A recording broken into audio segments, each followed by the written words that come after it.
여러분, 공룡을 좋아하시나요? 저는 어렸을 적 공룡을 참 좋아했는데요. 지금은 존재하지 않지만 엄청난 덩치를 자랑하며 한때 지구의 지배자로 군림했던 점 때문인지 아직도 많은 아이들의 친구가 되어주는 존재이죠. 우리는 공룡이 거대했다는 걸 잘 알고 있습니다.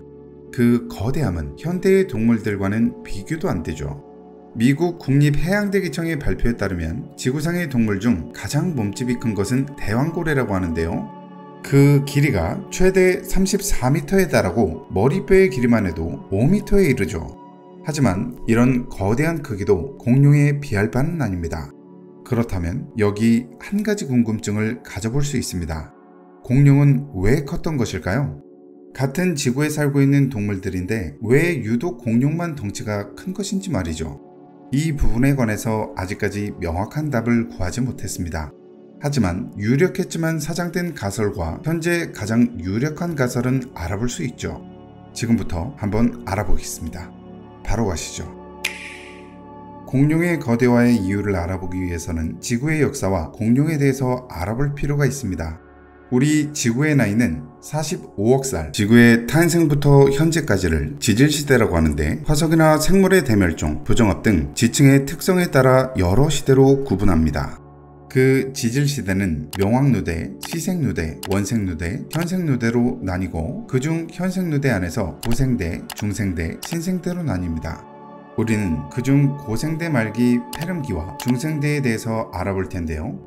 먼저 약 2억 5천만 년 전 페름기부터 알아보겠습니다. 단국류와 고생대형 곤충이 번성했고 현생 포유류의 조상이 나타나던 이 시기 지구 역사상 최대의 멸종이 일어납니다. 해양 생물 중에 96%, 육상 척추동물의 70% 이상이 사라지는데요. 멸종의 원인으로 많은 가설이 제기 중이지만 시베리아 용암대지의 화산 분출을 유력한 가설로 꼽습니다. 이 시기의 환경을 살펴보자면 산소 부족, 지구온난화, 물 부족, 오존층 파괴, 토양오염이 있습니다. 왠지 지금의 현실과 크게 다르지 않은 것 같은데요. 이때의 대멸종 이후 트라이아스기가 시작됩니다. 육지의 대부분은 사막이었고 산소 농도도 지나치게 낮았는데요. 하지만 후기로 가면서 약 200만 년간 폭우가 쏟아졌던 카르니안 다우 사태를 겪으면서 점차 덥고 습한 기후로 바뀌게 되죠. 그 결과 공룡이 등장합니다. 이때 생겨난 공룡들이 점차 덩치가 커지면서 쥐라기와 백악기식이 지상의 지배자로 군림하게 된 것이죠. 우리는 흔히 거대한 공룡의 모습을 생각하지만 모든 공룡이 거대했던 것은 아닙니다. 길이가 겨우 25cm에 불과한 공룡도 있었고 몇몇 작은 개체는 현대의 동물들과 비슷했습니다. 우리가 주목해봐야 할 공룡은 용광류인데요. 지구에 존재했던 가장 거대한 육상동물이죠. 참고로 이들은 대부분 초식을 했습니다. 거대한 덩치에 맞게 민첩하게 움직일 필요 없어 뇌의 용량은 작았던 것으로 추측되는데요. 쥐라기 시대에 살았던 브라키오사우루스 같은 경우 몸 길이는 25m, 머리까지 높이는 13m였습니다. 일반적인 4층 건물 높이인 것이죠. 워낙 크고 무거웠기 때문에 1980년대까지만 해도 물에서 살며 수초를 먹었을 것이라 생각했습니다. 하지만 더 많은 화석 샘플이 발견되면서 육지 생활에 맞는 신체 구조를 가졌음이 밝혀졌죠. 그렇다면 이렇게 말도 안 되는 거대한 존재들이 어떻게 생겨나게 된 것일까요? 그것도 같은 지구에 살았던 존재인데 말이죠. 지금부터 자세히 알아보겠습니다. 바로 가시죠. 과거 가장 유력했지만 현재는 사장되어 버린 가설이 있습니다. 바로 산소 가설인데요. 거대한 공룡들이 활동하던 당시는 현재보다 산소의 농도가 높았고 그 영향으로 거대한 덩치를 가지게 되었다는 가설이죠. 트라이아스 초기에는 지구의 산소가 저농도였지만 쥐라기와 백악기로 넘어가면서 산소가 증가하게 됩니다. 작은 동물은 저농도 산소 환경에서 체내에 충분한 산소를 공급할 수 있지만 대형 동물은 산소가 부족해지게 되면서 그 성장에 제한이 생길 수밖에 없죠. 동물뿐 아니라 생물군 자체는 산소를 통해서 에너지를 공급받는데 이 과정에 문제가 생기게 되면 성장에 문제가 생기게 되는데요. 그런 이유에서 산소 농도의 증가를 거대 공룡 탄생의 이유로 꼽았던 것이죠. 하지만 이런 가설은 현재 부정되고 있습니다. 공룡들이 번성하던 시기의 산소 농도가 기존의 예측치보다 현저히 낮을 것이라고 추측하고 있기 때문인데요. 공룡의 방귀 안에 있는 이산화탄소 때문에 현재보다 산소 농도가 낮았을 것이라고 예측하는 연구 결과들이 등장해서입니다. 오히려 이때의 낮아진 산소 농도가 심폐기능을 강화시켰고 공룡의 후손인 새들이 하늘을 자유롭게 나는 데 도움이 되었다고 하는데요. 지금까지 산소 가설이 사장되었다는 것을 알아보았는데요. 그럼 다른 가설도 만나봐야겠죠? 바로 가시죠. 다음 가설은 중력 가설입니다. 질량을 가지는 모든 물체는 거리의 제곱에 반비례하는 크기로 서로를 끌어당기는 중력을 가집니다. 즉 서로를 끌어당기는 인력인 것이죠. 우리의 지구 역시 중력을 가지고 있습니다.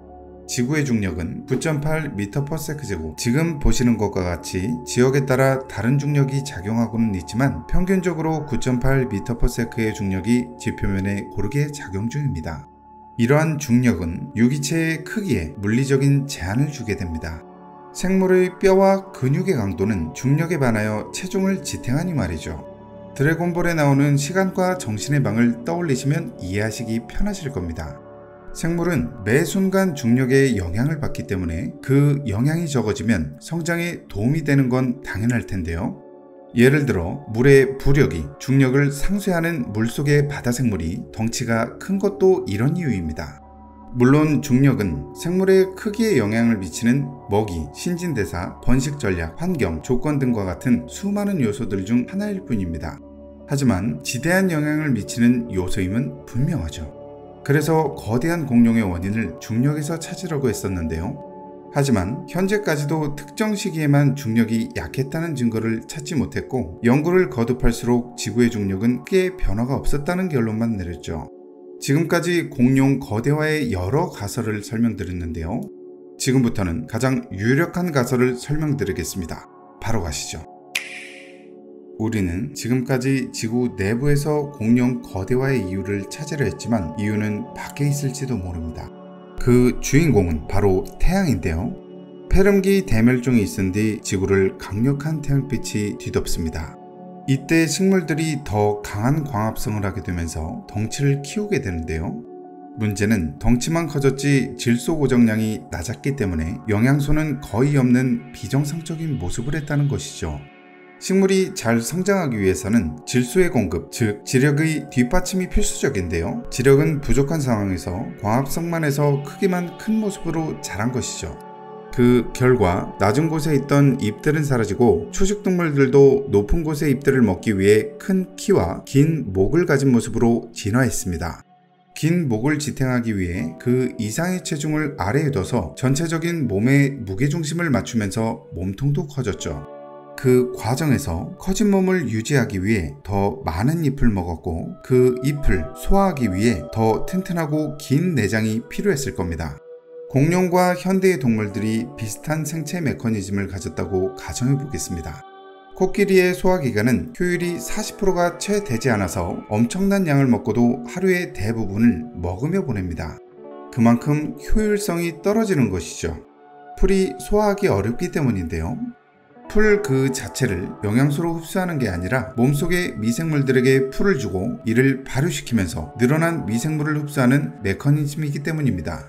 과학자들은 공룡의 생체 메커니즘도 이와 크게 다르지 않을 것이라 추측합니다.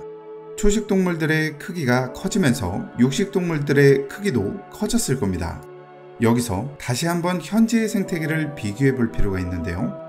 상대적으로 크기가 큰 초식동물인 코끼리는 육식동물의 사냥감에서 제외가 됩니다. 덩치가 큰 초식동물은 육식동물 입장에서 부담스러우니 말이죠. 이는 공룡의 세계도 크게 다르지 않았을 겁니다.